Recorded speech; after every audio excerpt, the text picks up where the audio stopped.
Hi, நான் மேகலா.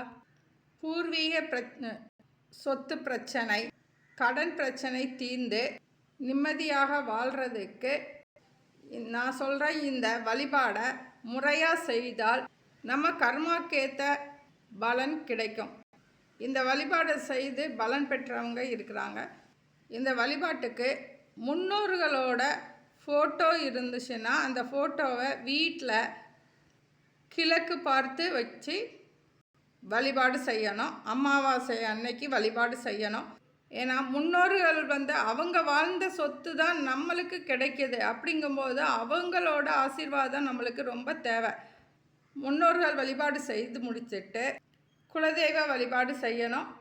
குலதெய்வ வழிபாடு செய்கிறதுக்கு குலதெய்வத்தோட ஃபோட்டோ இருந்தால் அதை வச்சுக்கலாம். குலதெய்வ ஃபோட்டோ இல்லைன்னா ஒரு தடவை குலதெய்வத்துக்கு போய் அங்கே வழிபாடு செஞ்சுட்டு அங்கே குலதெய்வ ஃபோட்டோ கிடச்சிச்சின்னா குலதெய்வத்துக்கிட்ட எங்களோட பூர்வீக சொத்து எங்களுக்கு கிடைக்கணும், எங்கள் கடன் தீரணும்னு சொல்லி வேண்டிட்டு உங்களோட ஃபோட்டோவை என் வீட்டுக்கு நான் வாங்கிட்டு போகிறேன், என் வீட்டில் என் வீட்டில் காவலுக்கு இருங்க அப்படின்னு சொல்லி வேண்டிட்டு ஃபோட்டோவை வாங்கி ஒரு பஞ்சமி திதி அன்னைக்கு இல்லைன்னா திருதியை திதி இல்லை பௌர்ணமி அன்னைக்கு நம்ம வீட்டோட நிலவாசலுக்கு மேலே, அதாவது வீட்டுக்கு வெளியில் குலதெய்வ ஃபோட்டோவை மாட்டி எங்களுக்கு காவலாக இருங்கன்னு சொல்லி மாட்டி வச்சுட்டு குலதெய்வத்துக்கு பூ போட்டுட்டு தீபம் ஏற்றி ஊதுபத்தி சாம்பிராணி காமிக்கணும். அடுத்ததாக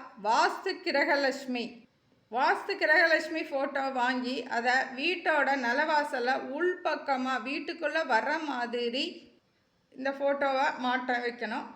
வாஸ்து கிரகலட்சுமி ஃபோட்டோவுக்கு துளசி மாலை சாத்தி தீபம் ஏற்றி ஊதுபத்தி சாம்பிராணி காமிச்சு எங்கள் பஞ்சமி திதி அன்னைக்கு இந்த வாஸ்து கிரகலட்சுமி ஃபோட்டோவை மாட்டி வச்சுட்டு எங்கள் பஞ்சமெல்லாம் தீரணும்னு சொல்லி வேண்டிக்கணும். வீட்டில் அன்னபூர்ணியும் அஷ்டலட்சுமி ஃபோட்டோவும் இருந்துச்சுன்னா அதை வீட்டோட கிச்சனில் இந்த 2 ஃபோட்டோவும் வைக்கணும். இல்லைன்னா அன்னபூர்ணி விக்ரமும் அஷ்டலட்சுமி விக்ரமும் கிடச்சிச்சின்னா ஃபோட்டோவும் சரி விக்ரமும் சரி ரெண்டையுமே ஒரு மணப்பலகையில் சிவப்பு வஸ்திரம் விரித்து அதற்கு மேலே பாசுபதி அரிசி பரப்பி அதுக்கு மேலே இந்த ஃபோட்டோ இல்லைன்னா விக்கிரகம் வைக்கணும். கூடவே ₹1 நாணயமும் வைக்கணும். பூஜை அறையில் விநாயகர் விக்கிரகம் இல்லைன்னா விநாயகர் ஃபோட்டோ இருந்தால் அது வச்சுக்கலாம். விநாயகர் வெட்டிவேர் விநாயகர் கிடச்சா வெட்டிவேர் விநாயகர் வச்சுக்கலாம். லட்சுமி நரசிம்மர் ஃபோட்டோ இருந்துச்சுன்னா லட்சுமி நரசிம்மர் ஃபோட்டோவை பூஜை அறையில் வச்சுட்டு ஒரு மணப்பலகையில் சிவப்பு வஸ்திரம் விரித்து அதற்கு மேலே பாசுபதி அரிசியை பரப்பி அதற்கு மேலே இந்த ஃபோட்டோ விக்கிரகத்தை வச்சு பூ போட்டு தீபம் ஏற்றி தூப தீபம் காட்டி வழிபாடு செய்யணும். தீபம் ஏற்றி வழிபாடு செய்கிறதுக்கான நேரம் காலையில் 4:30 மணிலேருந்து 6 மணிக்குள்ளே பூஜை பண்ணணும். நம்ம 3:30 மணிக்கே எந்திரிச்சு நம்மளோட அன்றாட வேலையை முடிச்சுட்டு 4:30 to 5:30க்குள்ளே பூஜை பண்ணி முடிக்கணும். காலையில் பிரம்ம முகூர்த்தத்தில் பூஜை பண்ண முடியலைன்னா சந்தியா நேரமான மாலை 3 மணியிலிருந்து 6 மணிக்குள்ளே செவ்வாய்க்கிழமை மதியம்னா 3 to 4:30 ராக்காலம் வரும். அந்த நேரத்தில் பண்ணக்கூடாது, 4:30 மணிக்கு பண்ணணும். அதே மாதிரி வெள்ளிக்கிழமை மதியம் 3 to 4:30 யமகண்டம், அந்த நேரத்துலையும் பண்ணக்கூடாது, 4:30க்கு பண்ணணும். ஞாயிற்றுக்கிழமை மாலை 4:30 மணிலேருந்து 6 மணி வரைக்கும் ராகுகாலம் இருக்குது, அந்த நேரத்துலையும் பண்ணக்கூடாது. அதனால் 3 to 4:30க்குள்ளே பூஜை பண்ணி முடிக்கணும். பூர்வீக சொத்து கிடைக்கிறதுக்காண்டியும் நம்ம கடனெல்லாம் தீர்றதுக்காண்டியும் வழிபாடு செய்யும் பொழுது முதல்ல ஆரம்பிக்கிறது தலைவாசல் பூஜை தான் முதல்ல ஆரம்பிக்கணும். தலைவாசல் பூஜையை ஆரம்பிக்கிற நாள் பஞ்சமி திதியில் தான் ஆரம்பிக்கணும். வளர்பிறை பஞ்சமி திதியாக இருந்தால் ரொம்ப நல்லது.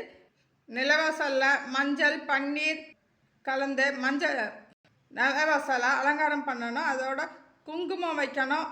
அரிசி மாவு கோலம் போட்டு பூ வச்சு நிலவாசலுக்கு 2 பக்கமும் ஒரு மாடம் வச்சு தீபம் ஏற்றணும்.